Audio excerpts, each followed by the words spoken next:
Welcome to my channel. Today we're going to learn hypernym and hyponym అనేటువంటి పదాలను మనం ఈరోజు తెలుసుకోబోతున్నాం.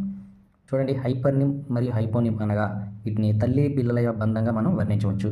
హైపర్నిమ్ అనగా ఒక మాతృక లేదా మొత్తాన్ని తెలియజేసేటువంటి ఒక వర్డ్. హైపోనిమ్ అనేది ఆ మాతృక యొక్క భాగాలు లేదా మాతృక యొక్క శాఖలు, ఓకేనా, sub headings or under names అని చెప్తాం చూసారా, వీటిని హైపోనిమ్స్ అని చెప్తాం. సింపుల్లీ ఒక ఎగ్జాంపుల్ ద్వారా మీరు తెలుసుకోవచ్చు. ఫర్నిచర్ అనేది హైపర్నిమ్ అయినట్లయితే ఒక ఫర్నిచర్ యొక్క భాగాలు, ఓకేనా, అంటే ఫర్నిచర్ అనేటువంటి పదానితో మనకి మైండ్లో వచ్చేటువంటి కొన్ని వివిధ భాగాలు మరియు వాటి యొక్క శాఖలు, వాటి యొక్క బ్రాంచెస్ని మనం హైపోనిమ్గా చెప్పవచ్చు.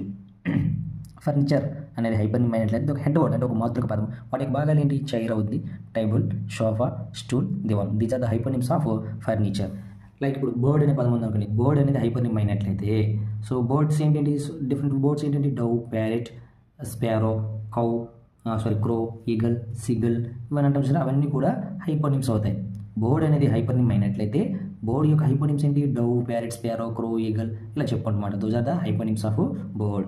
ఓకే, అనదర్ ఎగ్జాంపుల్ సింపుల్గా మీకు అర్థం చూడండి. యానిమల్ అనేది హైపర్నిమ్ అయినట్లయితే యానిమల్ యొక్క హైపర్నిమ్స్ ఏంటి? Tiger, lion, buffalo, cow, dog. So these are the hyponyms of animal.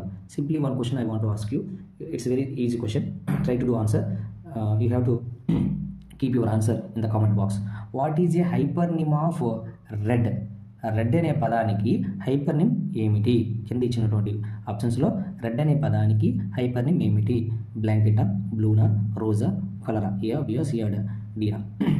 So I think మీరందరూ బాగా అర్థం చేసుకున్నారని అనుకుంటున్నాను. మీకు అందరికీ బాగా అర్థమయ్యే విధంగా నేను బోధించాను అనుకుంటున్నాను. సో మీ యొక్క ఆన్సర్ని ఈ యొక్క కామెంట్ బాక్స్లో తెలియజేయండి. Thank you to all.